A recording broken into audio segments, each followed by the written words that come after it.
Okay, so good morning everyone and जय हिंद। सबसे पहले तो सर आई अपोलोजाइज कि आज हम लाइव नहीं कर पा रहे। उसके पीछे एक तो सबसे बड़ा रीजन है हमारे लिए, दैट इज कि हमें we were basically unaware of the feature. हम जब यूट्यूब पे कल टेस्ट करने के लाइव गए तो हमें एक नोटिफिकेशन आई that it will take 24 hours for YouTube, जो हमें लाइव करने का जो फीचर वो जब एनेबल करेंगे।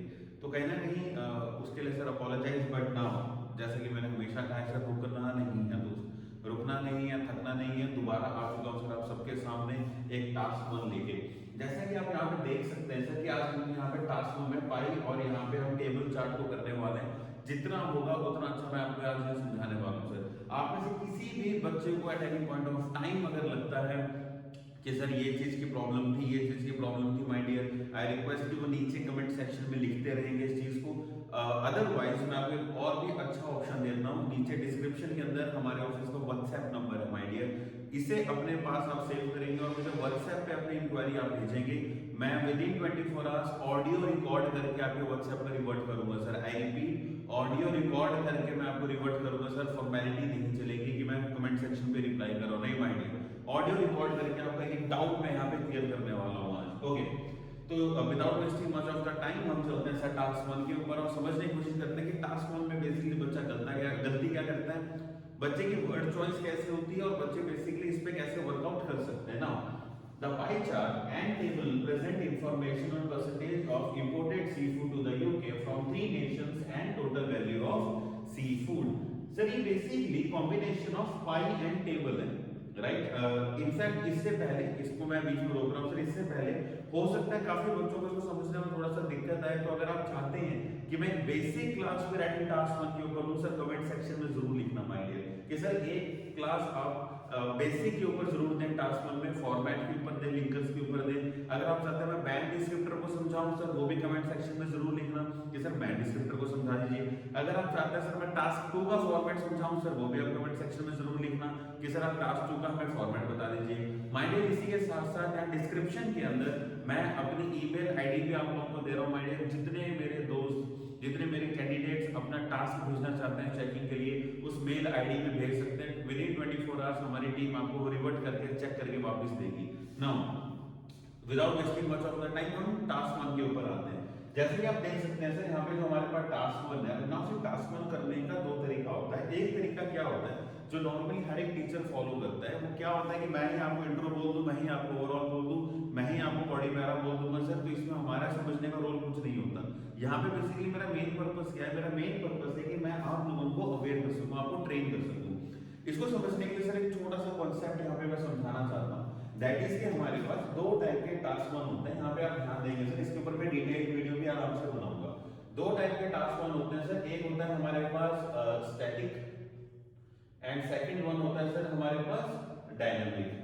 दो टाइप के टास्क वन होते हैं सर, एक होता है स्टैटिक, एक होता है डायनामिक। स्टैटिक ग्राफ वो होते हैं that consist of one year और नो ईयर।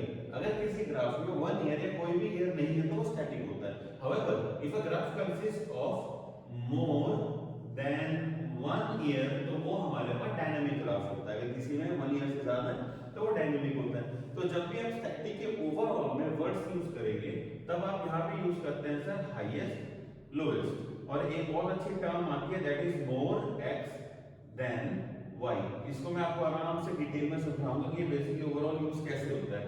और जब आप डायनामिक में यूज करोगे तो यहाँ पे जो यूज होता है that is increasing and decreasing. Basically यहाँ पे ट्रेंड का गेम होता है सर। यहाँ पे हमें ये देखना होता है कि ग्राफ इंक्रीज हो रहा है या आपका डिक्रीज हो रहा है ना। अगर आप इस ग्राफ को देखें तो क्या लग रहा है सर, स्टैटिक है या डायनामिक है? यस, बिल्कुल सही सोच रहे हैं सर आप सब लोग, दैट इज डायनामिक। बिकॉज़ एक क्या है हमारे पास 87, दूसरा क्या है हमारे पास 97 और थर्ड क्या है मेरे पास 2007। मल्टीपल ईयर्स है sir, more than one year है, तो ग्राफ क्या हुआ सर, एक ग्राफ हुआ डायनामिक ग्राफ। नाउ जब भी आपको सर एक डायनामिक ग्राफ आएगा, आपने जब भी आपको डायनामिक पाई चार्ट आएगा, सबसे इजी टास्क होता है सर इसे टेबल में कन्वर्ट करना। आई रिपीट, सबसे इजी टास्क होता है सर इसे टेबल में कन्वर्ट करना। ना मैं सर इंट्रो को इसलिए पैराफ्रेज नहीं करवा रहा बिकॉज़ ये हम कर लेते हैं, इसको करना is not a big task, easily हो जाता है। हम बेसिकली टाइम लगाएंगे ओवरऑल के ऊपर और हम टाइम लगाएंगे बॉडी पैरा के ऊपर। नाउ अब यहाँ पे इसकी सर बॉडी पैरा हम कैसे बनाएंगे, सॉरी ओवरऑल सबसे पहले आप इसको टेबल में कन्वर्ट करेंगे। टेबल में कैसे कन्वर्ट होगा सर? नाउ आपने यहाँ पे एक टेबल बनाया और एग्जाम में माइंड अगर आप टेक्निक फॉलो करते हैं, आई से क्या it's not going to take more than 50 seconds 30 seconds probably.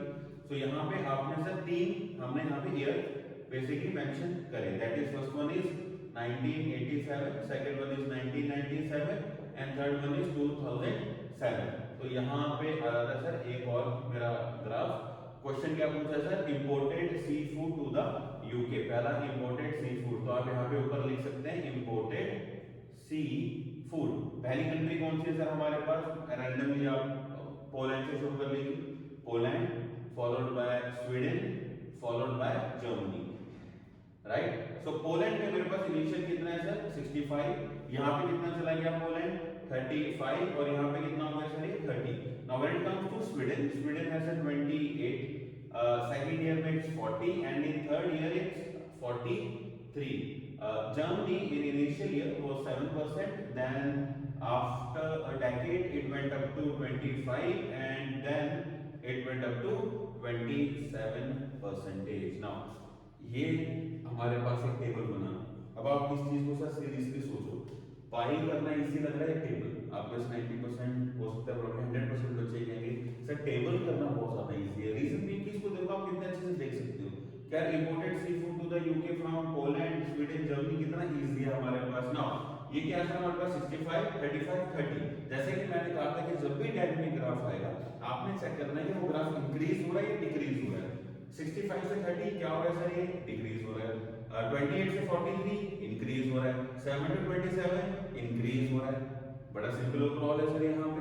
अब ये बना सर मेरे इस टेबल का क्या बना है? Overall it can be seen that, now ये एक सिंटैक्स होता है सर, अगर आप चाहे तो कई बच्चे इसको इट इज ओवरव्यू दैट कहीं इसको कुछ और वे में यूज करना आप कर सकते हैं, that's basically depend on choice. So overall it can be seen that sea food imported to the UK from Poland decreased, whereas it increased in Germany and Sweden. Yeah, Sweden and Germany. Yeah, एक line बहुत अच्छी आती है कि overall it can be seen that the percentage of it can be seen that the percentage of imported seafood to the UK from Poland decreased, whereas the opposite was true for rest two countries. I repeat, मैंने क्या use किया है sir? Whereas the opposite was true for rest two countries. Now ये एक बहुत important चीज है sir, आपने बोला opposite was true for rest two countries। मैंने यहाँ पे कंट्रीज का नेम नहीं बोला, बट ऑलरेडी इट्स अंडरस्टूड कि यहाँ पे तीन हमारे पास कंट्रीज हैं। ये चीजें सर आपको, ये मैंने ओ डबल पी ऐसे लिखा है सर, आप एग्जाम में से पूरा लिखेंगे क्लासरूम के अंदर। तो आई थिंक आपको यहाँ तक ये टेबल क्लियर होगा। मैं दोबारा रिपीट करता हूँ sir, overall it can be seen that the percentage of imported sea food to the UK from Poland decreased, whereas the opposite was true for the rest two countries. Opposite was true का मतलब होता है कि भाई दोनों में increase हुआ है, तो आपने इंक्रीज डिक्रीज की जगह वर्ड चेंज कर दिया अपना। तो जहां पे अपने वर्ड की वेरिएशन देखने कहीं ना कहीं हमारे पेरेंट्स को इंक्रीज होने के चांसेस और ज्यादा वहां पे स्ट्रांग हो जाते हैं। नाउ ये तो सर अभी पूरा कंप्लीट ओवरऑल नहीं बना माय डियर, बिकॉज़ ये खाली इसका ओवरऑल बना है। अभी हमारे पास ये बचा है। Okay, total value of imported sea food in million dollar. तो अगर टोटल वैल्यू में चेक करें 87, 97, 2007, 87 में कितना है सर? 7.40, 2007 में कितना हो गया? 12.20। तो ये ओवर द टाइम पीरियड क्या हुआ है sir? Over the time period ये हमारे पास इंक्रीज हुआ है। ओवर द टाइम पीरियड क्या हुआ सर? ये इंक्रीज हुआ। तो मेरा ओवरऑल क्या बना अभी? Overall it can be seen that the total overall can be seen that the percentage of imported seafood to the UK, I repeat, percentage of imported seafood to the UK from Poland increased, whereas the opposite was true for rest two countries, and the total value of imported seafood also increased over the given time period. ये हो गया sir आपका complete overall, and the total value of imported sea food increased over the given time period. So this is how my dear we are supposed to write our overall. See, writing an overall is quite a challenging task because most of the candidates face difficulty when they attempt the overall of task 1. They are not clear with the syntax of task 1. Basically, they are not aware of the proper format. Most of us are dependent on our trainers. Most of us basically depend on trainer की ma'am do one thing, पहले आप इसको overall बोलो and then I'll share my overall. नहीं, ऐसा नहीं होना चाहिए सर. एग्जाम में मैं नहीं हूँ सर, एग्जाम में कोई भी टीचर आपके साथ नहीं है. आपको इन चीजों का ध्यान देना है कि आप कितना इन चीजों को वहाँ पे टेक केयर करते हैं, कितना आप अपने आप से ओवरऑल फॉर्म करते हैं. तो आपको यहाँ पे पता चल रहा होगा सर कि बेसिकली जो इम्पोर्टेड सी फूड है पोलैंड से वो डिक्रीज हुआ है, whereas opposite was true for rest two countries, and total value of imported seafood भी क्या हुआ है सर, इंक्रीज हुआ है हमारे पास over the given time period. I hope आप लोगों को सर यहाँ पे ओवरऑल समझ आया होगा कि ओवरऑल बेसिकली मैंने यहाँ पे कैसे लिखा है. Now let's come to the body para. अब आते हैं सर बॉडी पैराग्राफ्स की तरफ. अब बॉडी पैरा लिखना एक बहुत बड़ा चैलेंज होता है सर बच्चों के लिए, बिकॉज हमें इसकी वर्ब्स वगैरह नहीं पता होती, चीजें नहीं पता होती. मैं कोशिश करूंगा सर अगर मैं कल एक टास्क 1 के ऊपर आपको बहुत अच्छा एक बेसिक का सेशन दे सकूं, सो दैट आपको चीजें पता चलेगी बेसिक टास्क 1 को हमने अटेम्प्ट कैसे करना है. सो अगर आप चाहते हैं सर एक बेसिक दूं जिसमें मैं आपको A to Z चीजें टास्क 1 के समझाऊं, कमेंट सेक्शन में जरूर लिखना सर कि please give us a session on basic of writing task 1. Now अब आते हैं सर बॉडी पैरा के ऊपर. तो हमारे पास फर्स्ट क्या है सर यहाँ पे 1987, देन क्या है सर 1997, एंड देन क्या हमारे पास 2007. तो सबसे पहले हम इससे स्टार्ट करेंगे सर. हम यहाँ पे जो भी ग्रुपिंग करते हैं माय डियर बॉडी पैरा में ग्रुपिंग होना बहुत जरूरी है. मैं अपने कैंडिडेट्स को एक चीज रिकमेंड करता हूँ कि we need to group the similar things. जितना हम सेम चीजों को ग्रुप करेंगे उतना ही वो बेनिफिट देता है. कैसे? आप यहाँ पे पोलैंड को ग्रुप कर लो सर बिकॉज अलग है, वो डिक्रीज हुआ है. आप यहाँ पे स्वीडन एंड जर्मनी को अलग रख सकते हैं. क्यों? क्योंकि ग्रुपिंग में इंक्रीज हुआ है. तो अगर मैं बॉडी पैरा फॉर्म करूंगा तो मेरा एक बॉडी पैरा सर पोलैंड पे होगा और एक body para Sweden and Germany के ऊपर होगा. इससे क्या होता है आपकी ग्रुपिंग बहुत अच्छी होती है सर. नाउ टास्क 1 के अंदर हम टोटल कितने पैरास फॉर्म करते हैं? तो मैक्सिमम बच्चे बोलते हैं sir 4. If needed my dear we can go for 5 paras as well.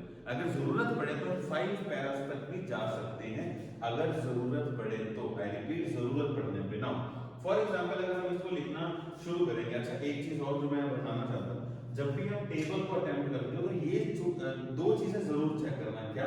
क्या कंटीन्यूअस इंक्रीज हो रहा है या कंटीन्यूअस डिक्रीज हो रहा है, क्योंकि यहां से हमारे वर्ड चॉइस बहुत अच्छे मिलते हैं. जैसे 65 से 35, 35 से 30 कंटीन्यूअसली डिक्रीज हुआ है सर. कंटीन्यूअस क्या हुआ? डिक्रीज. 28 से 40, 40 से 43 कंटीन्यूअस इंक्रीज हुआ है सर. 7 से 25, 25 से 27 कंटीन्यूअस इंक्रीज हुआ है. जब आपके पास टेबल बहुत बड़ा आता है तो वहां पे कई बार कंटीन्यूअस इंक्रीज और कंटीन्यूअस डिक्रीज नहीं होता, एक सैचुरेशन पॉइंट आता है जिसको आप मेंशन कर सकते हो. नाउ अब आते हैं सर बॉडी पैरा की तरफ. सो जब भी आप इसका बॉडी पैरा स्टार्ट करेंगे, हम बॉडी पैरा नॉर्मली किससे शुरू करते हैं सर? ओके, सो हमारा बॉडी पैरा शुरू होता है सर टू बिगिन अपॉन. हम किससे शुरू कर लेते हैं सर यहाँ पे? टू बिगिन अपॉन से हम अपना बॉडी पैरा शुरू करते हैं. तो हम कैसे लिखेंगे? अब आप यहाँ पे सर वर्ड चॉइस को ध्यान देंगे, बड़े रट्टा नहीं मारना है, वर्ड चॉइस को समझना है. जितना वर्ड चॉइस को समझोगे बॉडी पैरा लिखना सबसे इजी टास्क होता है टास्क 1 का. आइल्स एक बहुत सिंपल चीज है सर, हमने इसको थोड़ा सा बड़ा थोड़ा सा कॉम्प्लिकेटेड बना लिया. बहुत ही सिंपल चीज है. अगर आप आइल्स को डेडिकेटली करेंगे बहुत शॉर्ट टाइम पीरियड में आप यहाँ अपने टारगेट को अचीव कर सकते हैं. बस रट्टा नहीं मारना सर, समझ के चलो बहुत इजी है. कैसे? आपने लिखा sir to begin upon. Now हम यहाँ पे पहले लिखते हैं सर ईयर. तो हमारे पास है 1987, दूसरा है सर 1997 और थर्ड है मेरे पास 2007. हमारे पास यहाँ पे तीन है सर 1987, 97, 2007. अब आप यहाँ तो चाहो 1987, 97, 2007 लिख सकते हैं.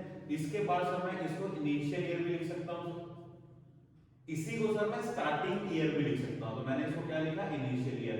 फिर मैंने क्या लिख दिया? Starting year. इसको आप क्या लिख सकते हो सर? इसको आप लिख सकते हो सर फाइनल ईयर, और फिर आप लिख सकते हो सर इसको लास्ट ईयर. बड़ा सिंपल है सर, रेपिटेशन नहीं होगी. जैसे हम लिखेंगे to begin upon in 1987 Poland. अब यहाँ पे एक वर्ड ध्यान देना सर, मैंने क्या वर्ड यूज किया सर? Poland exported. क्योंकि यूके में अगर इंपोर्ट हुआ है तो पोलैंड ने तो एक्सपोर्ट करा है. यहां से आप अपनी रेपिटेशन अवॉइड कर रहे हैं. ध्यान देना है सर आपने इस वर्ड के ऊपर. मैंने इंपोर्ट वर्ड नहीं यूज करा, मैं आपको समझाता हूँ कॉन्सेप्ट क्या है। यूके ने क्वेश्चन क्या है, imported sea food to the UK, UK को इंपोर्ट करा, यूके में भेजा गया, तो इसने तो एक्सपोर्ट करा। अब इसमें डिफरेंस क्या होता है सर, एक होता है इंपोर्ट, एक होता है एक्सपोर्ट। मींस इन मतलब क्या होता है सर, आना, यानी अगर कंट्री में कोई चीज आ रही है तो उसमें क्या बोलते हैं, इंपोर्ट। अब यहाँ पे एक्सपोर्ट, एक्स, अब एक्स से सब कुछ लोग सेंटी हो गए होंगे यहाँ देख के, भाई एक्स का मतलब क्या, तो चली छोड़ दी, तो एक्सपोर्ट, एक्सपोर्ट मतलब चांद, तो ये हो गया सर आउट हमारे पास। अच्छा इस चीज को दिल के लिए देना है, आपके बच्चे दिल पे बड़ा दे देते हैं, मैं मिटा ही दूं, वरना तुम ध्यान नहीं देख के ना सेंटी हो जाओगे, पता चला फिर सेशन छोड़ के सब सेंट सॉन्ग चला के बैठे हैं। ओके, तो वापस मुद्दे पे आते हैं, मैंने क्या वर्ड यूज किया sir, to begin upon in 1987 Poland exported 65% of Poland exported 65% of seafood to the UK and अब यहाँ पे ध्यान देना है sir, over the given time period and over the given time period the ratio decreased, ध्यान देंगे sir आप हम कैसे लिख रहे हैं, ratio decreased to nearly half. Now pay attention my dear, क्या वर्ड यूज किया सर यहाँ पे मैंने, the ratio decreased to nearly half. nearly half कितना है सर, 65 का हाफ कितना होगा सर हमारे पास, somewhere around 32.5, इसका मतलब 32.5 होगा सर यहाँ पे। चेक कर ले सर, मेरा मैथ बहुत ज्यादा स्ट्रांग है, चेक कर लेते हैं, 2 3 4 64, तो 33 समथिंग क्या सर, जो भी बैठता है कैलकुलेशन भाई खुद कर लेना इस चीज को, बट आई थिंक कितना होगा सर, नियरली हाफ, तो हम इसको लिख सकते हैं यहाँ पर नियरली हाफ, बिकॉज़ ये उसके कहीं ना कहीं हाफ पे था। अब यहाँ पे आप देखेंगे सर एक लाइन हमने बड़े अच्छे से लिखी, बहुत आराम से हमने एक चीज को यहाँ पे लिखा कि 1987 Poland exported 65% of sea food to the UK and over the given time period the ratio decreased to nearly half.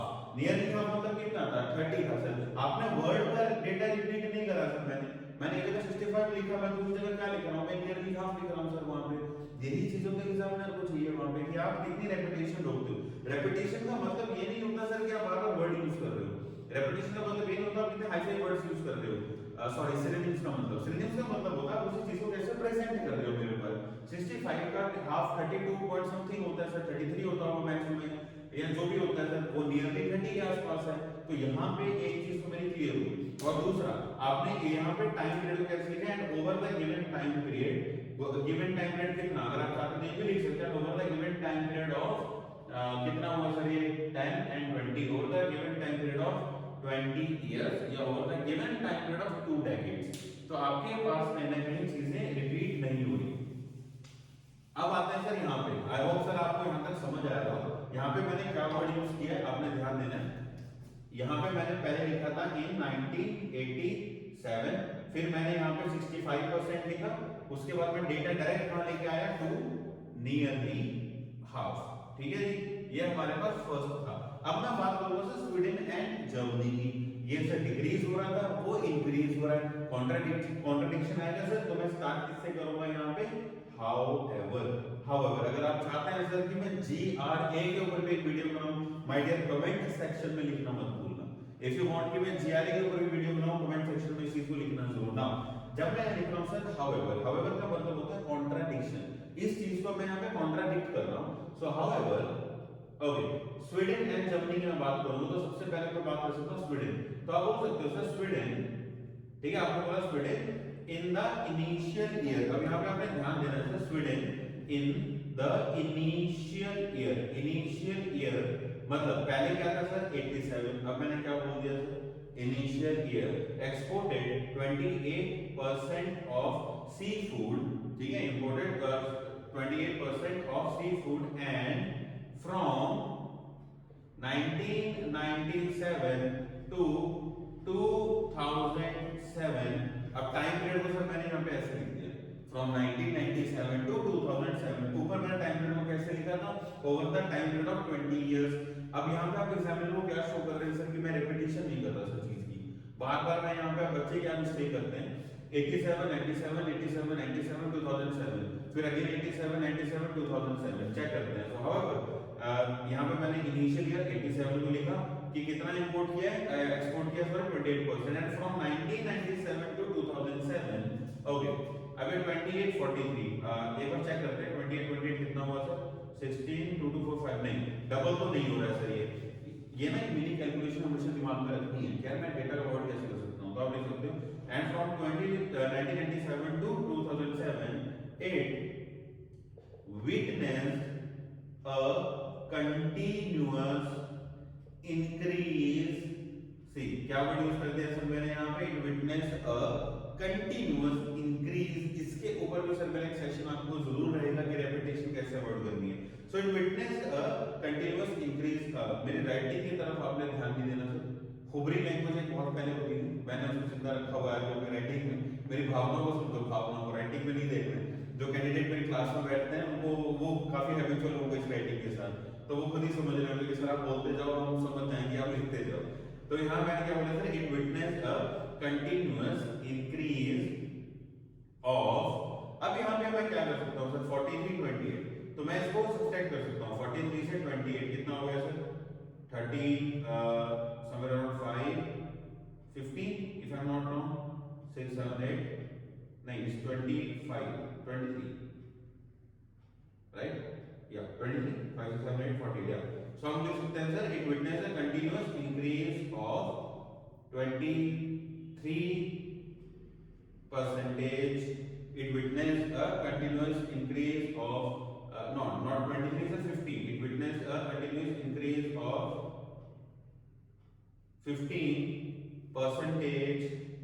अब नाउ सी ये बहुत इंपॉर्टेंट चीज है, बार बार बच्चा पता क्या लिखता है ये राइट ठीक है, आप बार बार ये भी लिख सकते हो, अदरवाइज आप इसको अवॉइड करने के साथ साथ आप ये परसेंटेज वर्ड भी लगा सकते हो। ये भी बहुत अच्छा अप्रोच होता है सर जिसमें आप कहेंगे अपने वर्ड लिमिट चीजों का अवॉइड कर सकते हो। नाउ सी अगर इसको टेक्निकली मैं बात करूं, टेक्निकली इसका इंपैक्ट क्या होता है सर, टेक्निकली इसका इंपैक्ट ये होता है कि एग्जामिनर क्या होता है, वो है तो एग्जामिनर एक इंसान ही, तो जब आंखें उसके सामने पड़ती है ना चीजों पे, तो बार बार उसे क्या दिख रहा होगा, बार बार उसे ये दिख रहा होगा 15% 20% 25% 30%, मुझे बार बार परसेंट अगर इसी को बच्चा परसेंटेज लिख दे PRCA तो कहने ये चीजें वहां पे अवॉइड हो जाती है हमारी। तो यहाँ पे आई होप आपको चीजें यहाँ पे क्लियर हुई होगी कि मैंने क्या बोला है, it witnessed a continuous increase of 15%। 28 से 43 कितना हो सर 50% है, इसको क्या मिला है कंटीन्यूअस इंक्रीज मिला है। सिमिलरली अब यहाँ पे वर्ड बहुत आपने ध्यान देना है सर, क्या वर्ड यूज किया सर मैंने यहाँ पे सिमिलरली। मैंने माय डियर सिमिलरली वर्ड क्यों यूज किया, ये होता है सर कोहेसिव डिवाइस, बच्चे यूज करते हैं मोर ओवर फर्दरमोर, लेकिन हमें यूज ही नहीं पता सर उसका यूज कहाँ हो रहा है। अगर आप चाहते हैं कि इसके ऊपर मेरी एक क्लास हो, कमेंट सेक्शन में दो सारा कुछ लिखते जाओ, जिस चीज की भी क्लास चाहिए कमेंट सेक्शन में भर दो आज कि सर ये भी दो ये भी दो ये भी दो। वीडियो बनाने से नहीं रुकूंगा सर मैं, अगर आप चाहते हो मैं दिन में 10 वीडियो रिलीज करूं, मैं 10 के 10 वीडियो रिलीज करूंगा, लेकिन ये 10 वीडियो सर आपने डेडिकेटली देखनी भी है बैठ के, ऐसा ना हो कि मैं इसको स्किप करके आगे जाता रहूं। तो हमने क्या लिख दिया यहाँ पे, मैंने एक वर्ड दिया सिमिलरली। सिमिलरली मैंने क्यों लिखा, क्योंकि माय डियर एक कंटीन्यूअस इंक्रीज था, सिमिलर वे में ये भी यहाँ पे कंटीन्यूअस इंक्रीज हो रहा है, तो इसलिए मैंने यहाँ पे वर्ड दिया सिमिलरली सॉरी, तो हमने यहाँ वर्ड दे दिया सिमिलरली। सिमिलरली का मतलब है कि ये भी कंटीन्यूअसली इंक्रीज हुआ, तो आप नॉर्मली यूज करते हैं सिमिलरली 7% ऑफ सी फूड। देखो अब क्या करना है, एक होता है एक्टिव वॉइस, एक होती है पैसिव वॉइस। मैंने बाकी जो दो सेंटेंस थे ना वो एक्टिव वॉइस में रखे थे, मैं जो ये सेंटेंस है ये पैसिव वॉइस में यहाँ पे रखने वाला हूँ, तो मैं क्या रखूंगा सिमिलरली 7% ऑफ सी फूड वो imported to the UK from Germany. मैंने यहाँ पे क्या वर्ड यूज किया है 7% ऑफ सी फूड इंपोर्टेड, ऊपर दो जगह मैंने वर्ड यूज किया था एक्सपोर्टेड सॉरी मैंने यहाँ क्या वर्ड यूज किया imported. 7% of sea food imported to the UK from Germany, यहाँ पे एक्सपोर्टेड वर्ड था, यहाँ पे क्या वर्ड यूज कर दिया सर इंपोर्टेड। कहीं ना कहीं अब मैं यहाँ क्या कर रहा हूँ आप लोग चीज समझ होगी कि हमने यहाँ पे रेपिटेशन को अवॉइड किया हुआ है, तो हमने लिखा है यहाँ पे दो जगह एक्सपोर्ट वर्ड यूज किया था, यहाँ पे मैं इंपोर्ट, यही तो यार टास्क 1 है। टास्क 1 का गेम क्या होता है, यही होता है आप रेपिटेशन कितना रोक रहे हो, टाइम पीरियड को आप कैसे प्रेजेंट कर रहे हो, डेटा को आप कैसे लिख रहे हो वहां पे, और यही चीजें सर आपको बैंड स्कोर बूस्ट करती है। आप नॉर्मली मैं आपको छोटा सा एग्जांपल देता हूँ, मेरे पास बहुत सारे कैंडिडेट आते हैं सर जब वो एक अपना बैंड अचीव करते हैं, तो तो कई बार वो मेरे को आगे कहते हैं sir to be very honest हम अपने राइटिंग को लेके ना श्योर नहीं थे, लेकिन हमने आपका फॉर्मेट फॉलो किया। तो मैं आपसे नॉर्मली पूछता हूँ कि आप कैसा फॉर्मेट, मैंने तो आपको कभी कोई फॉर्मेट नहीं दिया, मतलब मैं रखवाने वाला काम तो नहीं करता। कहते थे फॉर्मेट मतलब आपने जो चीजें कही थी कि इसको ऐसे प्रेजेंट कर देना, इसको ऐसे प्रेजेंट कर देना, इसको ऐसे नहीं सर ऐसे लिख देना, इसको ऐसे नहीं ऐसे लिख देना, and you will not believe they have scored 6 और 6.5 इन राइटिंग। 6 to 6.5 उन्होंने अचीव की है। इसी के साथ साथ मैं यहाँ पे आपको एक और बच्चे की चीज शेयर करता हूँ, एक और स्टोरी यहाँ पे शेयर करता हूँ मैं। मेरे पास ग्रीशा नाम की लड़की थी सर, काफी जो बच्चे यहाँ बैठे होंगे दोस्त होंगे वो काफी जानते भी होंगे। तो ये मेरे पास आए थे एंड इन्होंने क्या था ना घाट घाट का पानी पीना। तो ये लड़की अराउंड 20 इंस्टीट्यूट्स में इसने विजिट किया था सर। 20 इंस्टीट्यूट से बहुत बड़ा नंबर होता है। एमसी साइड की सर कोई भी गारंटी लेने के लिए रेडी नहीं हो रहा है कि मेरे को जो मेरी जो रिक्वायरमेंट है वो 7+ की है, मतलब मेरे को एकेडमिक का कैंडिडेट हो गया, जीटी का क्राइटेरिया फुलफिल करना है, रीजन भी मैंने नर्सिंग आगे परस्यू करनी है। इसके ऊपर भी सर मैं आपको सेशन जरूर दूंगा। अगर आप चाहते हैं कि मैं टाइप ऑफ रिफ्यूजल्स के ऊपर वीडियो बनाऊं, ये बहुत इंपॉर्टेंट और आप कह सकते हो कि कंट्रोवर्शियल पॉइंट होता है sir, type of refusals comment section में जरूर लिखना। तो उस कमेंट सेक्शन को आज भरना है आप लोगों ने कि सर वीजा के ऊपर इसकी वीडियो बनाओ, इसकी वीडियो बनाओ। व्हाट्सएप नंबर डियर मैंने डाल दिया, वीजा से रिलेटेड कोई भी इंक्वायरी है feel free to message me, IELTS से रिलेटेड कोई इंक्वायरी है feel free to message me. जितना हो सकता है सर आप लोग वहां पे मैसेज कर सकते हैं।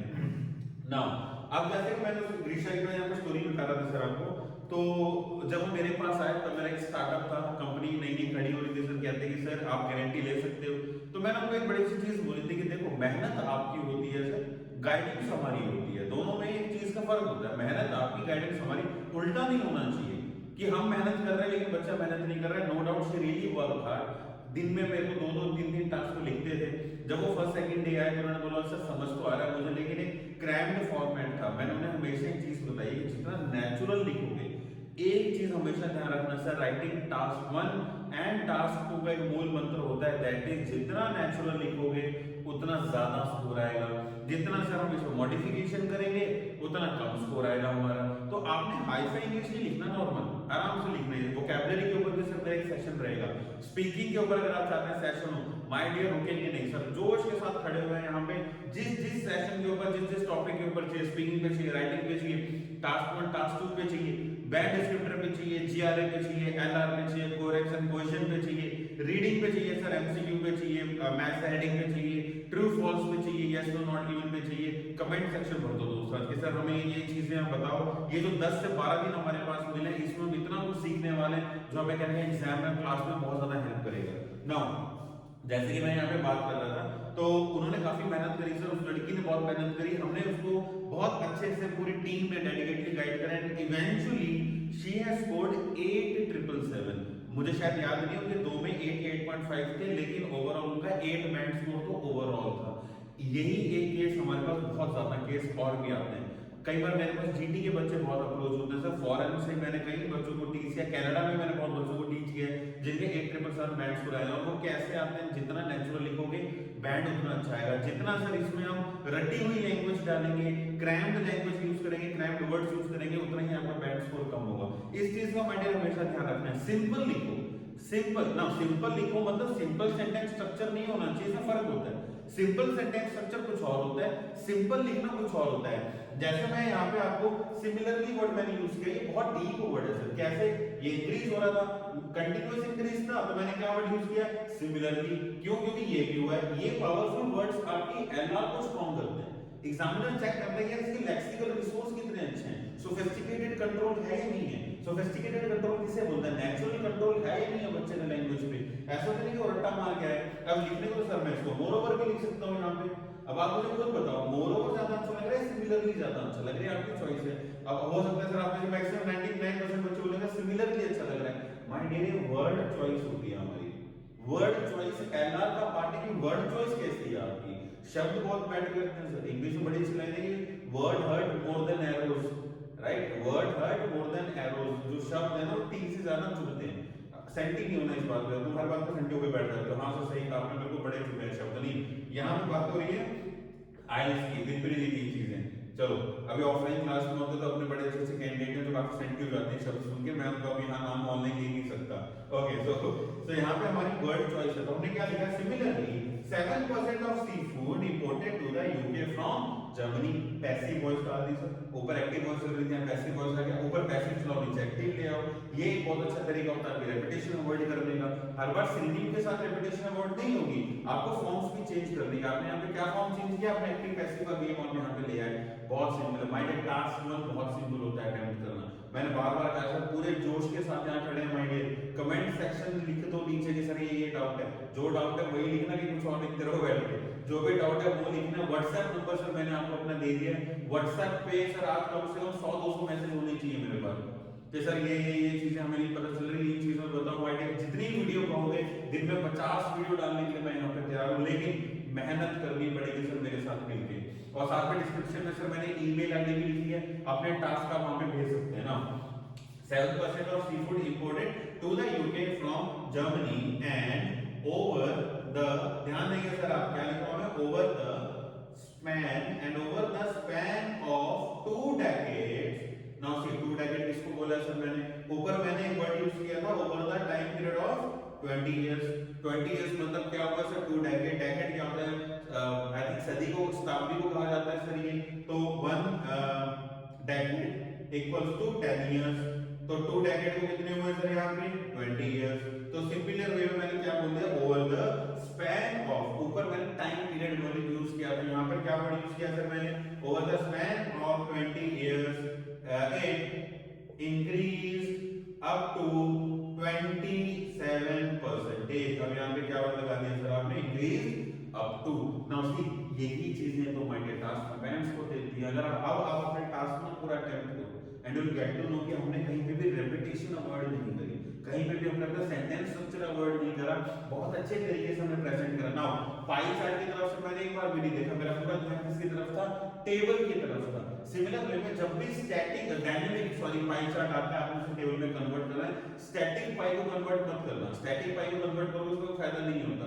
टास्क 1 के ऊपर मैं आप लोगों को एक बहुत अच्छी बेसिक वीडियो भी दूंगा सर, अगर आप चाहते हैं कि टास्क 1 बेसिक को कमेंट सेक्शन में ये चीज आपने जरूर लिखनी है।